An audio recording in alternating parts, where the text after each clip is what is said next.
Welcome to the NitWits, a weekly roundtable discussion on the Penn State Nittany Lions. Our panel features a longtime Penn State media and NitWits tag team, Neil Rudell of the Altoona Mirror and Mark Brennan of Lions 247 with Fight on State. The NitWits are hosted by WTAJ Sports Director Peter Terpstra, and each week we welcome a former Nittany Lion as our special guest analyst. The NitWits are brought to you by Irwin Financial, Raymond James, an independent firm and a firm foundation for your financial future. By Coldwell Banker, no one will work harder to sell your home. By Courtesy Motor Sales of Altoona, where courtesy means a great deal. By The Allegro, where fine cuisine is a way of life. By Health South, your rehab choice. Health South Altoona, ask for us by name. By Monarch Cleaners, for all your dry cleaning, uniform, and mat rentals. By Reed and Solaney Orthodontics. Doctors Reed and Solaney provide orthodontics for children and adults. By W.S. Lee & Sons, your local food distributor. Go Penn State. By Allegheny Street Cigar. Allegheny Street Cigar, Blair County's only cigar lounge. By McAleer's Plumbing, specializing in plumbing, heating, and air conditioning, serving our community since 1886. By Shields Awards and the Sports Shop. We have a fantastic selection of awards, apparel, and memorabilia at great prices. By Freedom RV.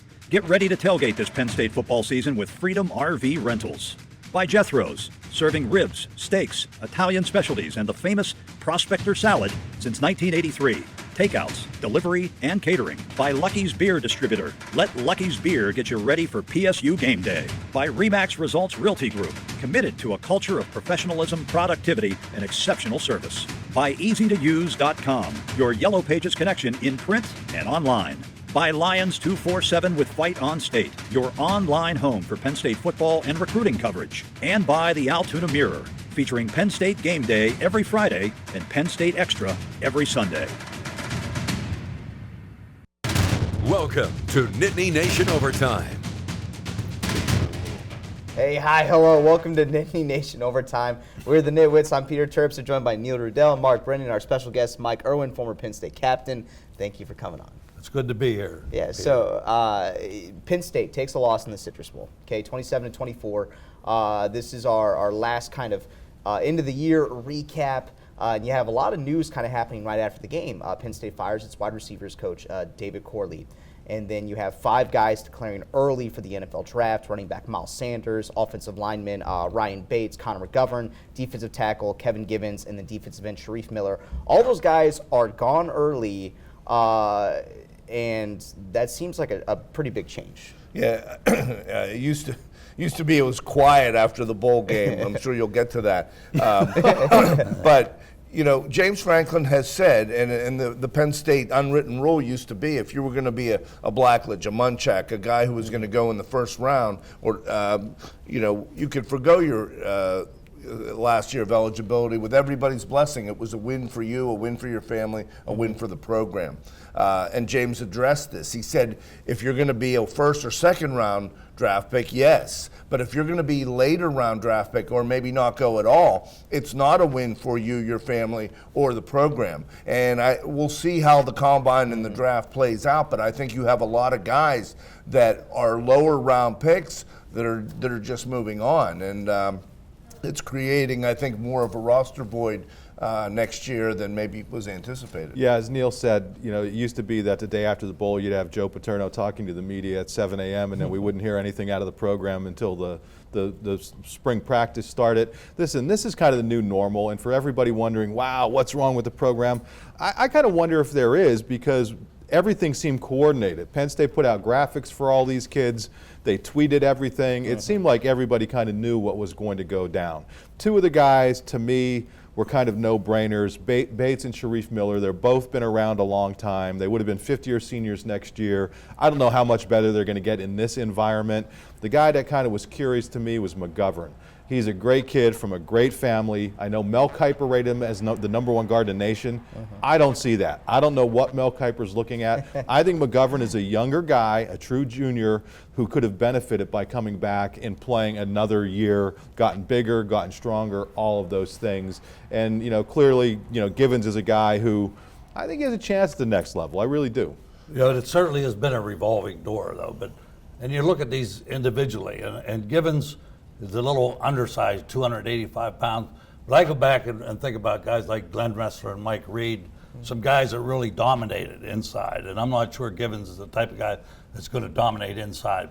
But I, in my lifetime, have never seen so many guys leaving the program at one time. I mean, unfortunately, I think Franklin has recruited well, and they have a lot of replacements, and they have a lot of backups. So even like a guy like Miles Sanders, I mean, there are a couple guys waiting in line behind him, so it's not like there are other people coming around. That's a good point, because the running back position, Slade had looked very good. I just wonder, back to this offensive line, you got two guys coming out early, and I think it was a fairly average offensive line.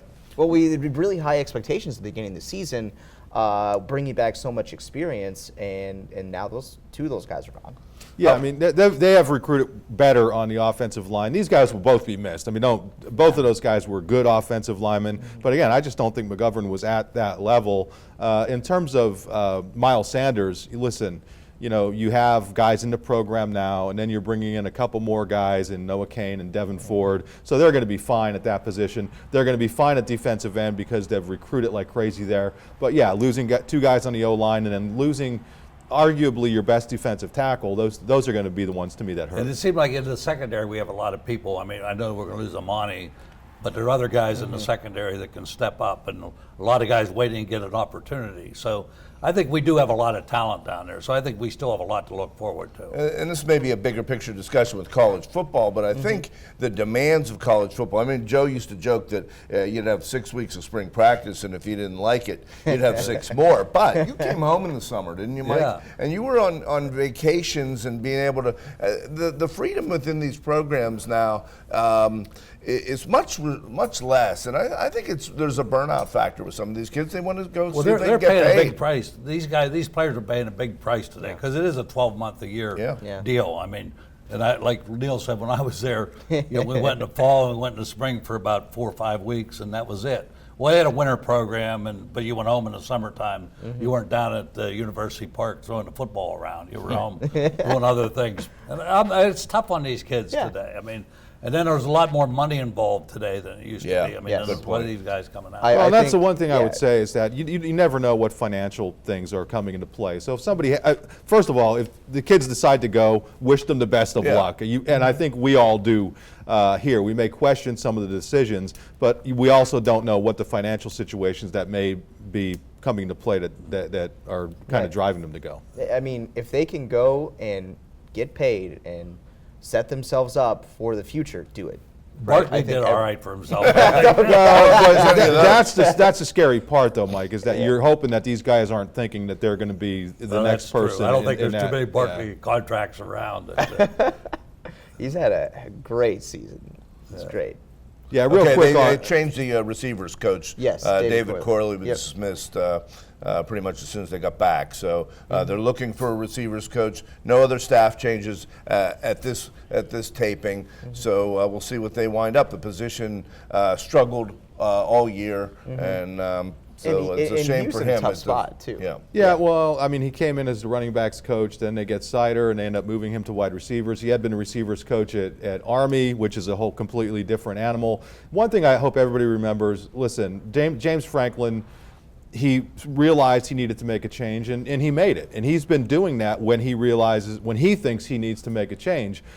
Look, my heart does go out to this guy and his family, Corley and his family. This is a tough time, right after the holidays. I'm sure he'll land on his feet somewhere, but I think it speaks to the fact that, again, when James Franklin thinks he needs to make a change, he does so pretty definitively and pretty quickly. All right, we got to move on. Still ahead, we get into the actual game, the last game for quarterback Trace McSorley, which went from bizarre to almost heroic. Next.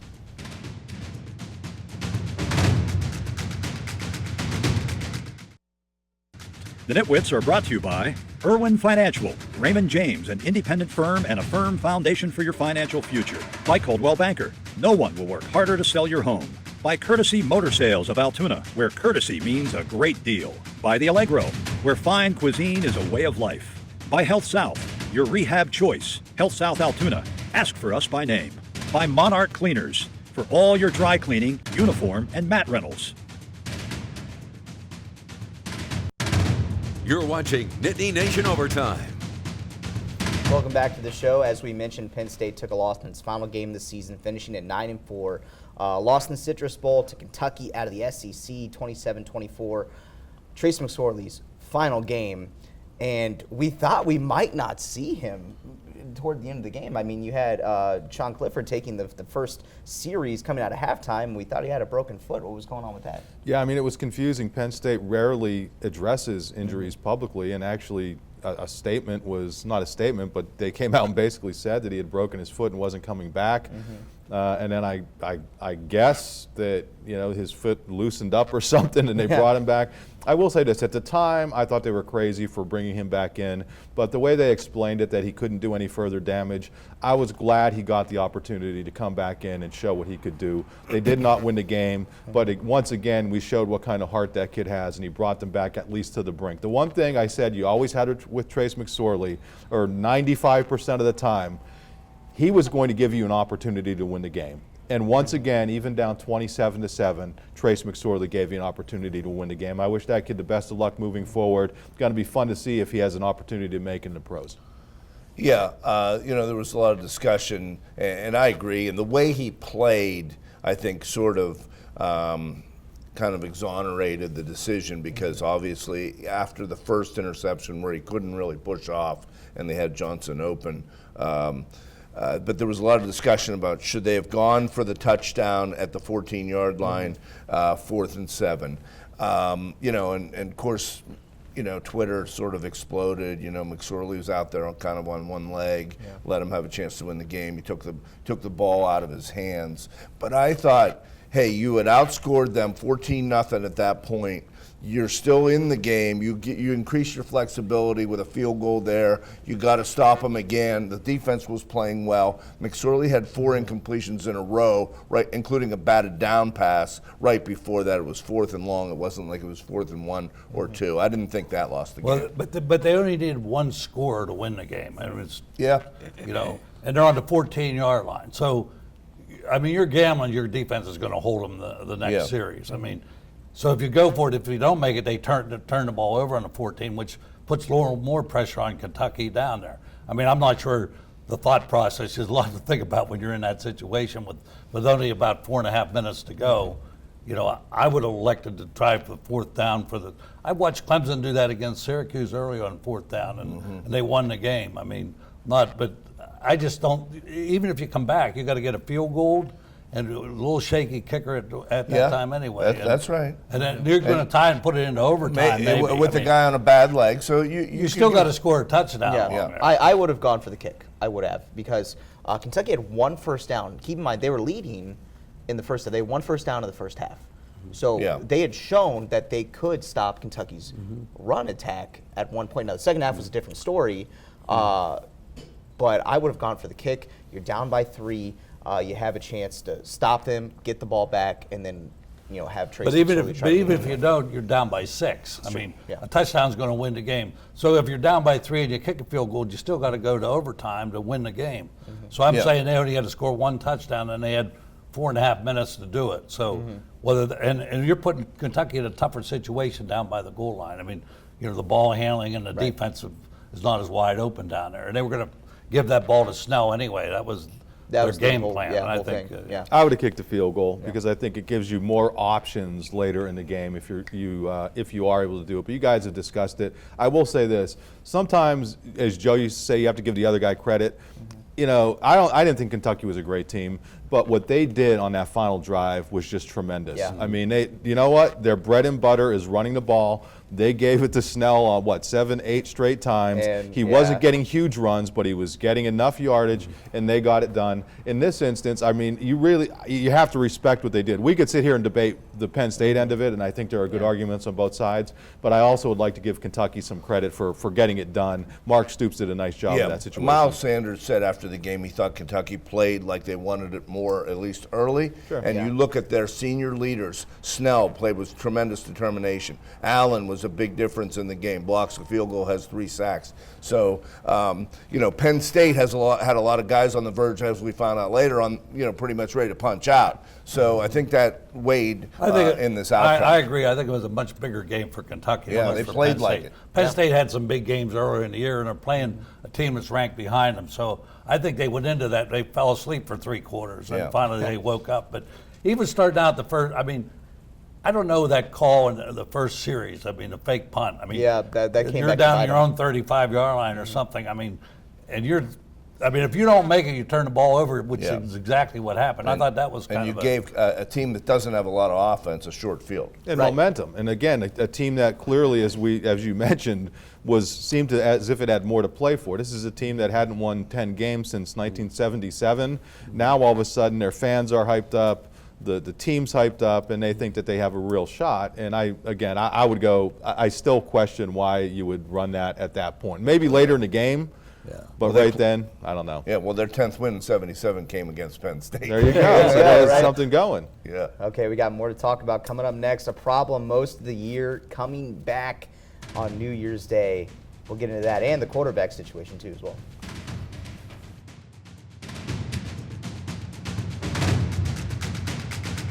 The NitWits are brought to you by Reed and Solaney Orthodontics.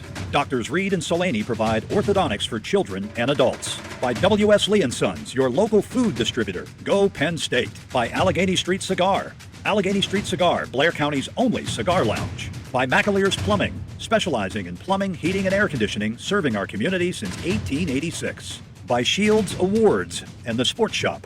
We have a fantastic selection of awards, apparel, and memorabilia at great prices. By Freedom RV. Get ready to tailgate this Penn State football season with Freedom RV Rentals.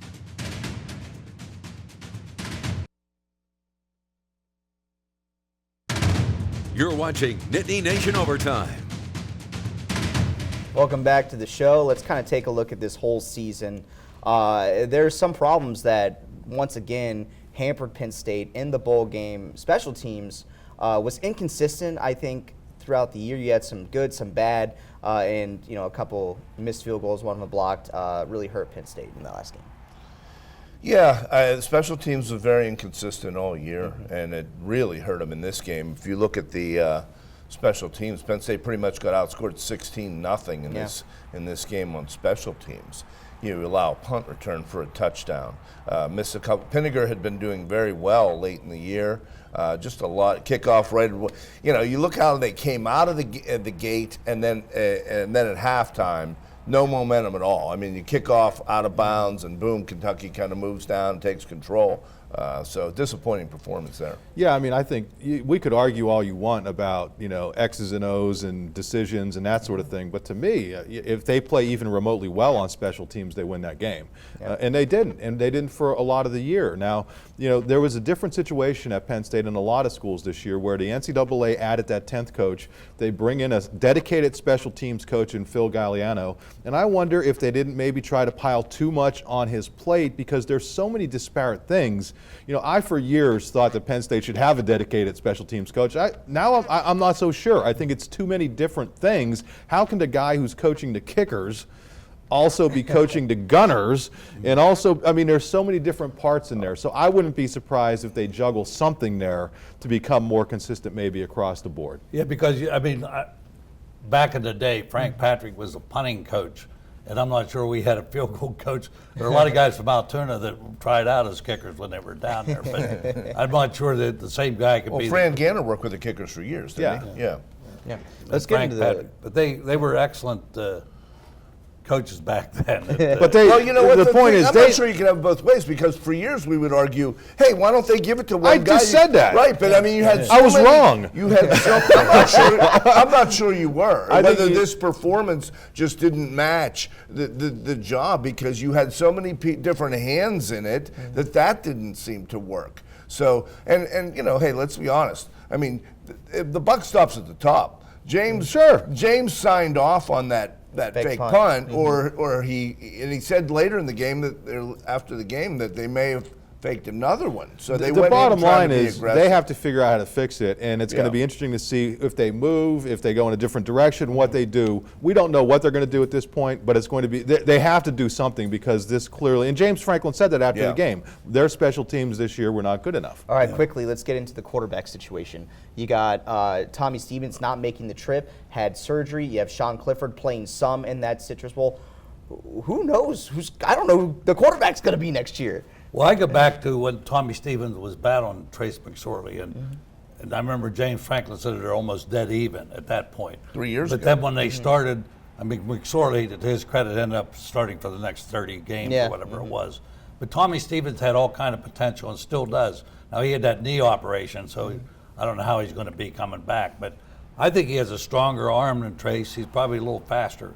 But Trace has the mental part of the game. Do you know it was a knee operation, or is it? We don't know exactly what. Right. The one difficult thing about At Tommy, one point he had a foot problem. Right. The one thing about Tommy Stevens that now I think when you go back to when Trace McSorley was banged up, maybe that's why they were reluctant to go to Tommy Stevens more, because they said that something was lingering and they wanted to get the surgery done. Although I will say that when we were at practice, the last one at Penn State, he was on the hands team, so I don't know what's going on. But clearly I think he's going to be the guy who goes into spring practice as the number one.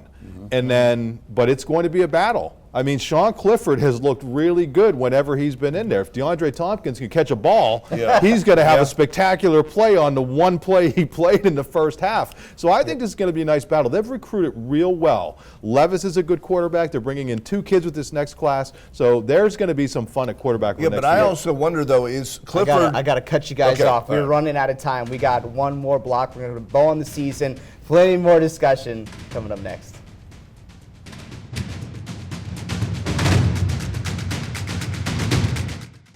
The NitWits are brought to you by Jethro's, serving ribs, steaks, Italian specialties, and the famous Prospector salad since 1983.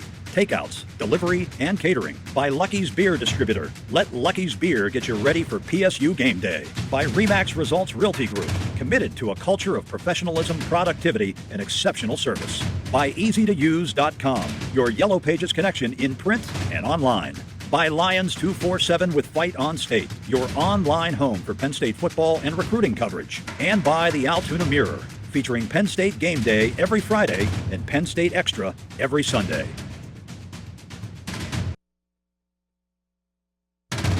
You're watching Nittany Nation Overtime. Welcome back to Nittany Nation Overtime. This is our last segment of the year. We've had lots of special guests bringing lots of great insight on this show. Neil, what do you got? Yeah, I just wanted a quick rundown of the thank you. We usually do this last show of the year. All our guests, NitWits, Mike, Joe Nastasi, Wally Richardson, Keith Conlon.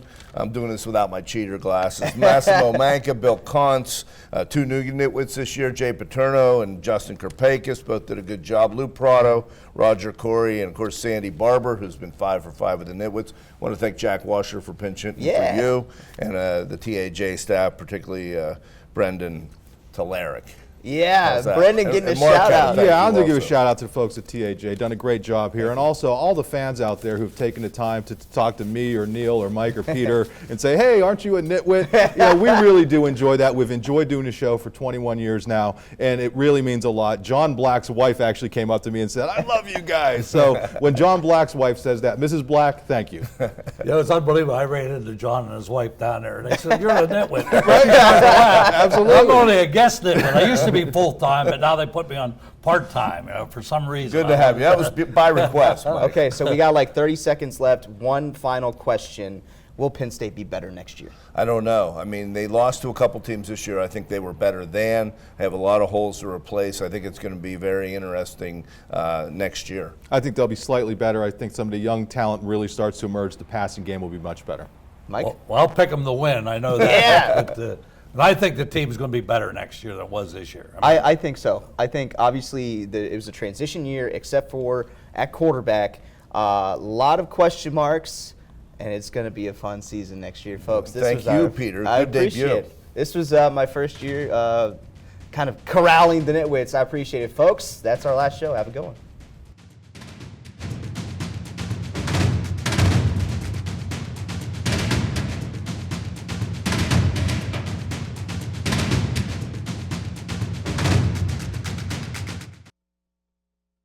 The NitWits are brought to you by Irwin Financial, Raymond James, an independent firm and a firm foundation for your financial future. By Coldwell Banker, no one will work harder to sell your home.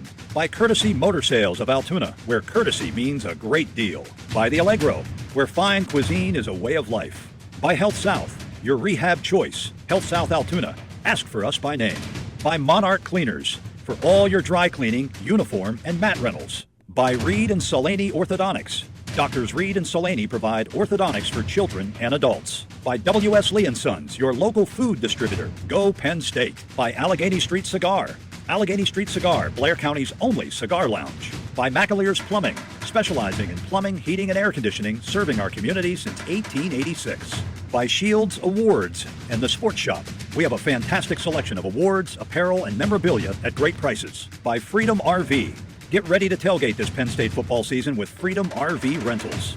By Jethro's, serving ribs, steaks, Italian specialties, and the famous Prospector Salad since 1983. Takeouts, delivery, and catering. By Lucky's Beer Distributor. Let Lucky's Beer get you ready for PSU game day. By Remax Results Realty Group. Committed to a culture of professionalism, productivity, and exceptional service. By EasyToUse.com. Your Yellow Pages connection in print and online.